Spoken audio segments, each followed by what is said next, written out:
a study.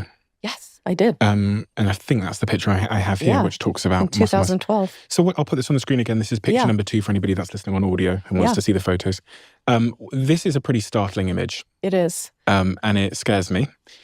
Please, can you explain what it is? It shouldn't scare you because you are healthy and you are going to be mobile every day when you leave me here. But so remember that study I introduced, the Health ABC, which was an NIH-funded study of a group of 70-year-olds. They just took a cohort of 70-year-olds and watched what happened over a decade. Yeah.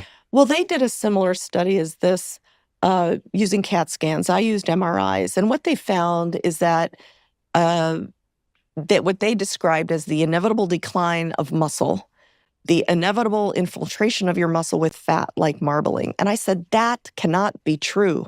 That is what happens if you are sedentary and sit around for the trajectory of your life.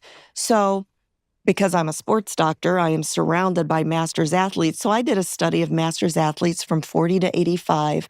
What this picture is MRI slices in their mid-thighs. So MRIs take pictures of us using a magnet and creates these beautiful pictures. So at the top picture is the MRI slice of a 40-year-old, and my athletes were usually runners or triathletes, of the thigh of a 40-year-old. So I'll describe this for you.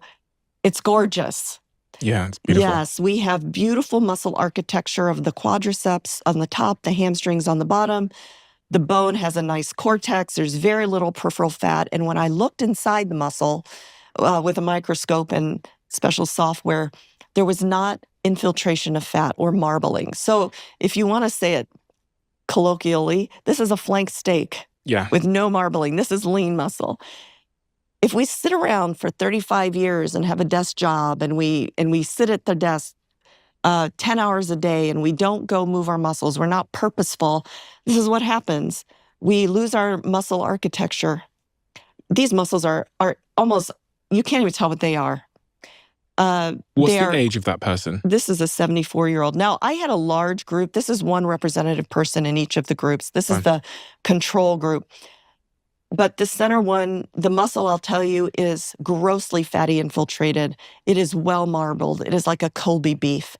And then there's a thick rind of peripheral fat. This is a picture of what we called sarcobesity, meaning we have loss of muscle, sarcopenia, and we have obesity, excess adipose tissue. Oh, so the white area is the fat, and the middle part is the muscle. Oh, gosh. Yes. And so, you know, you'll see people walking around with these big old thighs. Well, the truth is, sometimes a lot of that is fatty rind. But look what happens if we invest every day in our mobility. My athletes in this study were not professional athletes. They were recreational people like you and me who had just invested in their mobility 4 to 5 times a week. This is the picture. The third picture is a 70-year-old triathlete. Really? If you didn't know better, you would say that I just took another slice of the 40-year-old and put it down here. Very little peripheral fat, very little fatty infiltration, and amazing muscle architecture.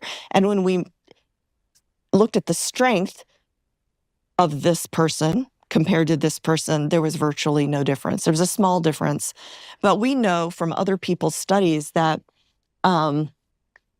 lifting weights consistently infers a 20-year advantage, such that if you're an 80-year-old consistently lifting weights, you are functionally as strong as a 60-year-old person who doesn't. And so not only does this study show us that by investing every day in our mobility, that we can retain our muscle mass, that has implications for frailty. That has implications for activity. And what's interesting about that picture, Stephen, once I published it, it has taken on a life of its own. It is like everywhere on the internet because the reaction is so startling with people thinking, oh my God, I am in control of my health and aging. And I couldn't be more pleased about that.